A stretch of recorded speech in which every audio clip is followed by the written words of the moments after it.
day mga farmers, so ito yung ating azola, hina-harvest natin ngayon. No? Tayo po magpapatuwa ngayon, so discuss natin yung ating part 2 ng ating vlog. So tara!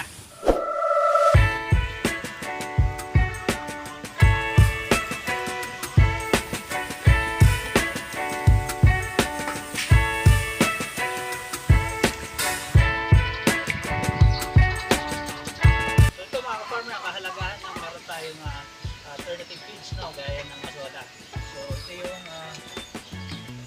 kagandahan nito, makakatipid talaga tayo. No? So tingnan nyo yung ating na-harvest na ano.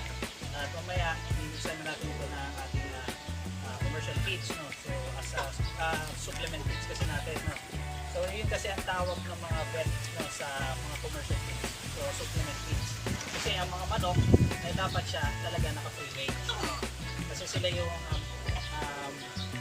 madalas maghahanap ng pagkain. No? Then the good thing is makakatipid ka rin doon at healthy pa. So tara!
Tingnan nyo mga farmer, even yung pugo, no, papakain natin ng azola. So yung the good thing dito, no. So, gusto nila yan.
Isang magandang araw na naman sa inyo mga ka-farmer. So ito nga pala yung aming fire pit, no? So ito yung pinagaganapan dito ng aming mga guests.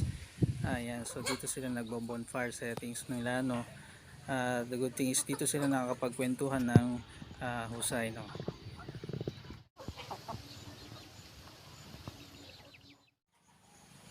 Mga ka-farmers, so marami nagtatanong sa atin na about sa ating pag-aalaga ng hayop. So kung maganda ba ang kitaan daw sa pag-aalaga ng hayop, o ano yung mga kailangan gawin, at paano ba magsimula ng pag-aalaga ng ating mga hayop na kagaya ng manok at saka pabo. So mga ka-farmer, ito lang yung sagot ko, no. So sa kitaan, no, so doon na tayo sa kitaan. Sa kitaan is depende sa lugar ninyo, no. So may market sa inyo, kung mas maraming mamimili, so mas marami yung potential, no, na kitaan. And pagdating sa benefits, syempre alamin nyo lang yung mga dapat na kailangan ng isang hayop, no, para masustain nyo na hindi kayo aasa sa commercial feeds. And the good thing, kapag nagawa nyo yun, is better yun, no, para sa pamilya nyo. Mapoprovide nyo yung pangangailangan ng inyong pamilya, no. Example na lang, no, yung sa manok ay yung itlog, no. So remember, ang mga pagkain o mga bilihin ay tumataas palagi. So meron tayong tinatawag na inflation rate, no. Yung inflation natin is tumataas palagi. So bakit? So ito yung dahilan kung bakit tayo ay nag-a-adjust palagi, at ganoon din at kung bakit nalulugi tayo pagdating sa pag-aalaga ng hayop. Kasi nagre-rely lang tayo sa commercial feeds, no. So hindi natin makokontrol 'yon. So ang control natin is yung magtanim tayo ng papakain sa kanila, no, para kahit wala tayong benta is may benefits pa rin tayong makukuha sa kanila, no. So yun ang masasabi ko is minsan meron, minsan wala.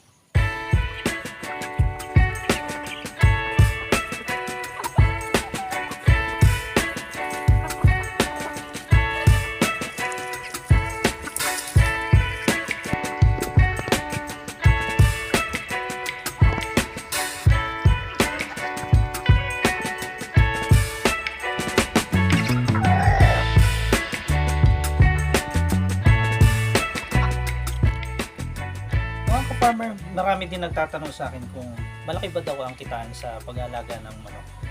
So masasabi ko rin dito is oo at hindi, no. So bakit, no? Gaya nga ng sabi ko nung una, depende sa market ninyo, no, sa lugar ninyo. Kung mas maraming buyer o potential buyer, is mas malaki yung income o mas maganda yung income, no. Hindi dahil paano kung wala ka namang market. So ito, nabubuo ito sa pag-market mo, no. So yung pag-research mo, dapat alamin mo kung paano ito gawin. And then isa pa sa importante, dapat alam mo rin yung pangangailangan ng kagaya ng manok, kung ano ba yung dapat i-provide mo para sa kanila, para hindi ka umasa nga sa feeds, no, sa commercial feeds, no. Kasi ang commercial feeds na binibili natin is supplement lang, no. So dapat talaga ang mga manok ay meron talaga silang galaan o tinatawag na free run area nila, no. Kaya tinawag silang free range chicken, no.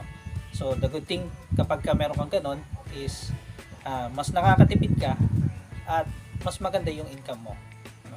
Sa experience ko mga farmer is yes, kumita na tayo ng malaki, no. So may mga nagtanong kasi na bakit daw yung ibang vlogger is lagi nila sinasabi na maganda yung kita.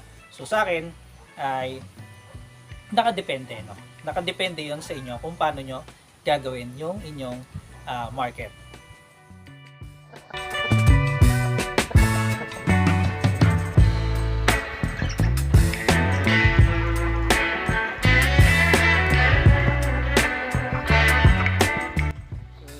Ating free run area ngayon, no. So naggawa tayo ng pansamantala ng kanilang free run area.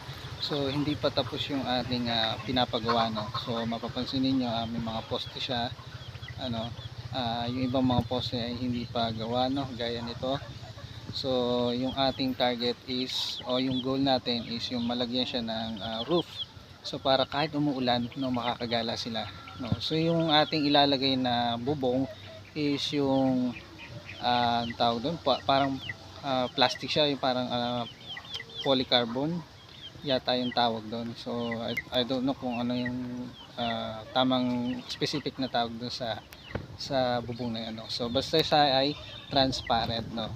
So at least yung sunlight, no, yung makasagap sila ng araw, no, palagi, no, hindi yung puro bubong na lahat na madilim, no, so kailangan din nila ng liwanag, no, at ganyan din, no, kasi meron din tayong mga halaman sa loob, no, ng mga itinanim, no, which is yung nakakatulong din sa kanila, no, sa kanilang free run area, no. So yun, hanggang doon yun sa may dulo, no, meron pa yung likod, so hanggang doon sa may puno, no, no, mapapansin nyo yung may puno ng aratilis, no, yun. So yung mga nalalaglag na bunga ng aratilis, so yun ay nagsisilbing food source din nila, no. So yun ay yun, magandang vitamina din, no, para sa kanila. So which is yun na hinaharvest din natin, no. So yung ginagamit din natin na para makain din natin, no, syempre sariling konsumo. So the good thing is kaya natin nilagay yun doon, so para yung mga nalalaglag is matutukan ng ating mga alagang hayop, no, gaya ng ating manok at papo. So ito mga ka-farmer, kasama ko yung aking aso, no. So ang pangalan niya ay si Lala.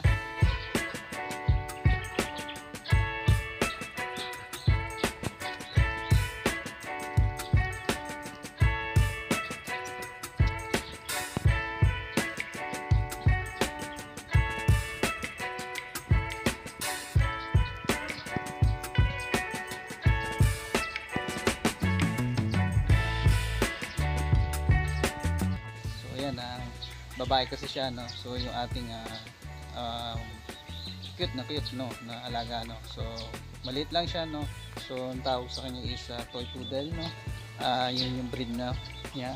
So ito yung ating free range run area ng ating mga manok.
So mga farmer, nandito tayo ngayon para sa ating part 2, no. So yung pag-usapan natin yung about sa aming breed ng Jersey Giant. So saan nga ba nanggaling aming Jersey Giant? So nung nakita ko yung Jersey Giant is kumbaga sa pag-research namin sa internet.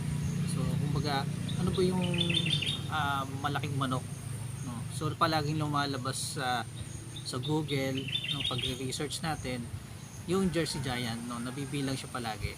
So ito yung time na parang nangarap lang din kami na magkaroon, tapos nagtanong-tanong din sa mga kababayan natin na baka meron sila, no. At ayun nga, in 2 years parang ganon, mga 2 taon din kaming kumbaga nabigo, no. So hindi ko naman kumbaga masabi na kumbaga kung niloko kami ng mga nagbenta sa amin. Siguro yun nga, hindi rin nila alam na hindi tunay yung kanilang Jersey Giant na nabili, na kasi nga isakala nila pag malaki na isakala nila Jersey Giant na, no. So yung pagre-research namin is hindi talaga siya tumutugma sa mga nakita namin, no. Tsaka yung habang lumalaki, syempre nakabili rin kami ng ibang breed. Tapos madalas pinagkukumpara namin. So ito yon na nakita namin na pag tinitingnan namin sa internet, no, yung sa mga nakikita namin is hindi siya tugma dun sa pinapakita nila o sa sinasabi o yung binabanggit na size nila, no, yung true size nila. Until na one time, no, na may nakilala kami kumbaga sa kakasali namin din sa mga group, no, ng mga international, no, sa ibang kumbaga sa ibang bansa gaya din sa Amerika, no. So nakilala namin to si April Rob, kumbaga matunog siya, no. Although meron na ring kumbaga isa sa mga unang nag-import na ng Jersey Giant, which is yun nga, hindi siya masyadong natutukan itong imported nitong unang nakilala din namin na imported ng Jersey Giant, no. So hindi na natin siya babanggitin. So yung topic natin is yun nga, paano natin nakuha yung Jersey Giant at saan nanggaling at pangilang generation ba tayo sa ating breed na ito. So tara at simulan natin.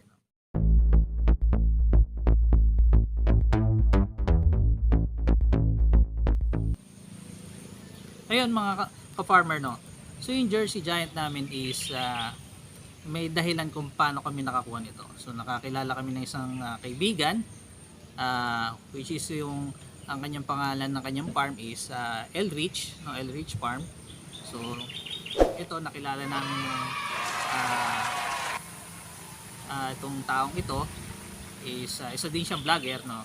At ganoon din, no, napakabait niyang tao, no. At ayun, meron din ako isang kaibigan na palagi din naghahanap nito. Which is yun nga yun na kasabayan ko siyang nabigo, no, for 2 years na naghahanap nito. So syempre medyo curious kami, no, kung baga sa ano ba talaga yung Jersey Giant. So gaano ba talaga ito kalaki, no? So maraming klase ng breed, no, na malalaki. So hindi natin alam kung ano ba yung kanilang tunay na sizes. So nariyan din yung mga Ayampelong na talaga malalaki din, at saka yung mga Indio Gigante or Pington, no, talagang masasabi mo mga giant talaga sila, no. And then balik tayo sa topic natin, no. Yun nga, so nabuo kami nitong tatlong ito. So sa pamamagitan ng yun nga, palagi ko nakakausap din yung show breeder na ito, no, which is yun nga si April Rob. And then the good thing is ayun nga, dahil yung isa kong kaibigan is interesado din, at yun kumbaga siya yung isa rin sa nag-push, no, na makakuha kami nito. So sa pamamagitan din ng isang tao na siya yung madalas na nakakapunta sa iba't ibang lugar, at ganoon din, no, siya yung naging susi namin sa pagkuha nito. And then the good thing nun, no, syempre pahirapan din tayo makipag-Englishan, no. So duguan din, no, yung ilong natin. So dahil syempre kausap natin isa foreigner, no. So which is napakabait naman ni April Rob, no, talaga, no. And then naingkwento rin niya sa amin kung paano ba siya nagsimula at kailan niya ito nasimulan, at ganoon din naingkwento rin niya na saan ba nagmula yung kanyang Jersey Giant, no, which is yun ang importante, no. Dahil laging sinasabi sa Google, no, yung creator na si John at si Thomas Black, no, kumbaga sila yung nag-create nito. And then naikwento sa amin ni April Rob, no, at meron din nagkwento sa amin isa pang show breeder, no, which is yun nga darating yung isang import namin, no, by December, no, na makakuha kami ng ibang linyada, no. So sa pamamagitan niya, no, para mas mapaganda pa namin at mas maging quality, mapatuloy namin yung pagbe-breed ng Jersey Giant, no. And then yun nga, yung aming manok is galing kay April Rob. And then si April Rob naman is marami din siyang binanggit na pinanggalingan ng kanyang breed. no, which is dumedirekta din to kay Sir Bon, no. So yung si Rich Bon, no. So kay Rich Bon din kami makakakuha ng ibang linyada, which is si Rich Bon is direct to kay Golda Meir, no. So sino ba si Golda Meir, no? So research nyo lang kung sino ba si Golda Meir. So sa madalit salita, ito lang yung masasabi ko, no. Sino nga ba si Golda Meir? Si Golda Meir ay siya yung nakapag-preserve ng breed na itong Jersey Giant, at siya din yung mas paganda ng breed na ito. Siya rin yung nagpauso ng inihiwalay yung lalaki at babae para mas ma-improve yung size, no, as mas ma-achieve niya yung standard, no, ng isang breed, no. So si Golda Meir, siya yung kumbaga napagpasahan, o siya yung nakapag-preserve, no, mula doon sa creator, no. Kumbaga siya yung pumapangalawa. Then pangatlo kay Von, sa kinuhanan ni isa sa kinuhanan din ni April Rob. So yung ibang mga kinuhanan din niya is galing din kay Von, no. So yung isang Von kasi is yun yung tatay naman ni Rich Von, no. I think ang pangalan yata niya ay Richard Von yung pangalan ng tatay niya. So nalimutan ko, no. So sa madalit salita, ang Von line kasi is a descendant din ni Golda Meir. So si Golda Meir naman is galing naman doon kay John and Thomas Black. So yun yung aming generation ng aming Jersey Giant. So pangilan nga ba kami sa generation? So syempre from the creator Golda Meir and Von line, syempre yung kumbaga kay Rich Von, at saka yung kay April Rob. So pang 4th generation yung kay April, no. So ibig sabihin pang 5th kami sa generation ng Jersey Giant, no, mula doon sa creator. So kung makakakuha kami kay Rich Von, syempre parang ang nangyari is kami naman ay magiging pang-apat, kasi from the creator kay Golda Meir, kay Rich Von, and then kami. So parang 4th and 5th generation yung mangyayari sa aming Jersey Giant bloodline. So yun lang mga ka-farmer, ang ating part 2 ng ating Jersey Giant, no. So sana meron kayong natutunan sa mga napag-usapan natin ito, sa diniscuss natin ito, at sana is maparami natin yung tunay na Jersey Giant, no, sa Pilipinas, no. At sana mawala na rin yung mga agam-agam natin, no, na pag malaki is kala nila is Jersey Giant na agad, no. So hindi, no. Meron din tayong tinatawag na APA sa standard, no. So maraming salamat at hanggang sa muli. Ito po ang Precious Backyard.